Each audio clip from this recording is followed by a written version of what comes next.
Okay, one of your biggest challenges when starting a company is have enough money to run it from the very beginning. And the management of it has a great deal to do with your management of the flow of cash flow. When you get started in your company, you kind of want to make sure that you've got enough money to get you through a period of time of launch of the business and the start of income from the sale of products and services, taking you to a point where you're what is called cash flow positive. That means you're bringing in more cash than you're spending.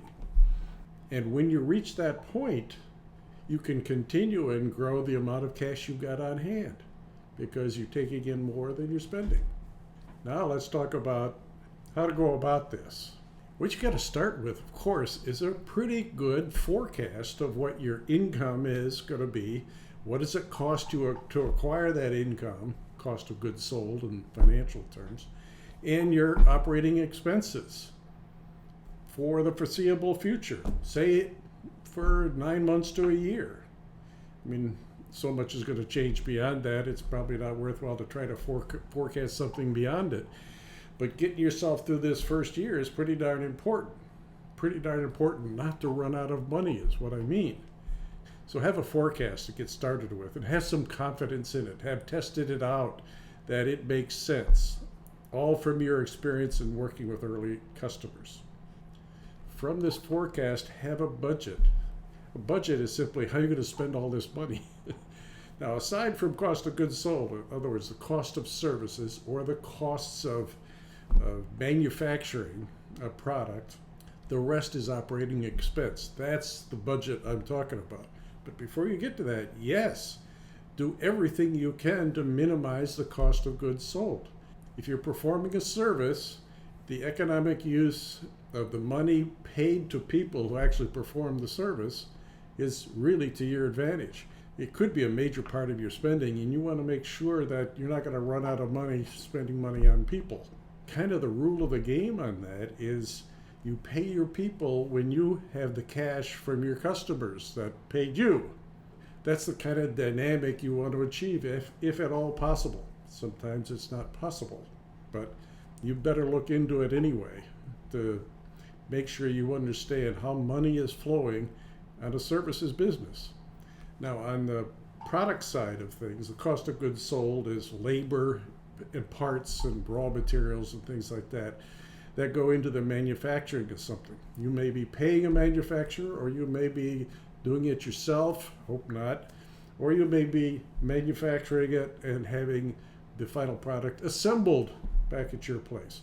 However you do it, all the costs of labor, parts, raw materials, everything having to do with the creation of the manufacturing and assembly of a product that you're going to deliver is something you also should be managing very tightly. In the contractual arrangements you have with people who are manufacturing or assembling your product, make sure you're paying them as you go and as close to the acquisition of income. You're not spending a lot of money without having some money come in very quickly. So that's the dynamics of manufacturing as well. But the forecast for the rest, it's your operating expense, that's marketing and sales, the lease on your building, all the utilities that you're using, any subcontract services like for accounting, lawyers, any regulatory fees that you have. All this is part of your operating expense. It's called a budget. You want to anticipate what all your spending is going to be just to run the business. Just to help you, I do have a spreadsheet you could use if you're just starting out. I'd be glad to send it to you. So note the email address and phone number if you'd like to get a cash flow budget template. It's really simple. It's a one-pager. I'd be glad to send it to you. But back to the subject of budget. So have a budget. Make sure that you understand when cash has to leave your building or leave your bank, that you know where it's going to go, when it's going to go, how much it's going to be, and you budget accordingly. You're creating a cash budget, and it represents the flow of cash coming in and cash going out. If you are not exactly the world's best accountant or bookkeeper, or you don't know how to use QuickBooks and really don't want to learn, I suggest you get someone working with you who is one of these people, someone who's really experienced at it. And it's going to cost you, a few hours a week of bookkeeping time to make sure that you've got someone keeping track of all of this for you. It's up to you to manage it. The bookkeeper, if they're really good, can give you some advice and helpful hints on how to spend money wisely, spend money after you got the money coming in. It's kind of the rule of thumb for them.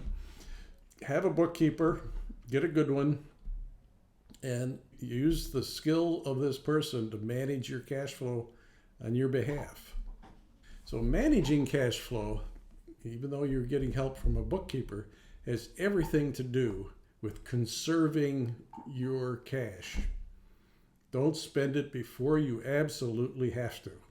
So that means when you get invoices coming in from other contractors, you read the fine print that you've agreed to, that we're going to pay within 30 days or 60 days, or pay by the end of the month or something like that, that you comply with that, but don't get ahead of yourselves. Conserve the cash. Don't pay until you have to. On the other side of this coin is taking money in from the sale of product and services. You want to have contracts that have everything to do with being paid as much upfront as you can get, particularly for services. And in retail, you get the money right away. If these people are paying by credit card, you want to have that happen. The name of this game in managing it, get the money in as fast as you can, and don't let it leave your building before you really have to. That's it. Now, I said before you should have a forecast, but forecast is as good as the day you put it together and not much more than that. It helps you estimate what cash flow is going to look like. But foreseeing it now based on the experience of the day, what's going on right now, what's changing in the forecast that you had originally done. So foresee the outflow of cash and the changes in cash flow over time. You're looking for that point in time in this forecast and all the updates you'll do to you foreseeing how cash is flowing in and out. You're looking for that point in time where I'm taking more money in than I'm sending money out. Now I'm cash flow positive. That's what that term means. And you want to stay there if at all possible. You got positive cash flow. You will accumulate cash over time. That's a great position to be in. It's one you want to be in. You still want to manage your cash flow very tightly for a long period of time. Probably ought to make it a habit of your company forever. So you manage cash, getting to the cash flow positive and not running out of money. That's the downside of this. If you don't reach this cash flow positive position and your cash on hand is diminishing, you'll run out of cash. And now you're in real trouble. You're going to have to borrow money, or worse yet, you're going to have to slow down the business, or worse yet, maybe shut down the business because you just can't seem to make it work. So foresee that day. Also, foresee the day that you can't go beyond because you'll be out of money. Foresee them both. The final thing I suggest you do is that even though you reach this cash flow positive position I mentioned, that you may want to actually raise more money to expand your business into new markets or expand within the markets that you're in order to grow your business. And you may have accumulated some cash to bring in more marketing and sales operations. You may add features to a product so that it makes more attractive to sell. You may take on partnerships with other companies for manufacturing, distribution, sales, and marketing to grow the business even further. So in your forecasting, forecast also the point in time that you want to expand your business with your available cash and possibly supplement it with cash from an outside investor of some kind. So prepare yourself for what you're going to do after you've reached a cash flow positive position and have accumulated enough cash to to give you other alternatives for growing your business. The main message here with respect to cash is to conserve it. Conserve cash. Spend wisely.